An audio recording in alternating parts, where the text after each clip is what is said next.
Влад, добро пожаловать. Какие первые впечатления от пребывания в Кыргызстане и в нашей команде, потому что ты уже успел провести ряд тренировок и принять участие в ряде контрольных игр?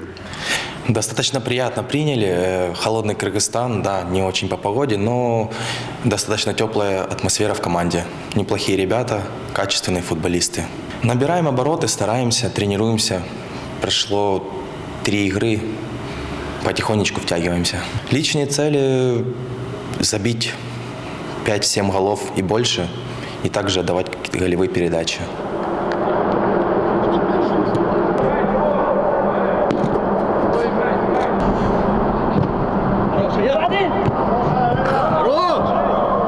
Дордой клубуна кайтып келгениме абдан кубанычтамын. Эмоциялар абдан жакшы. Азыркы учурда сезонго даярдык абдан кызуу жүрүп жатат. Командада атмосфера абдан жакшы. Баардыгы жылуу тосуп алышты. Азыркы учурда ошо сезонго жакшы даярданып жатабыз. Буюрса келаткан сезондо жакшы жетишкендиктерге жетебиз деген ойдобуз.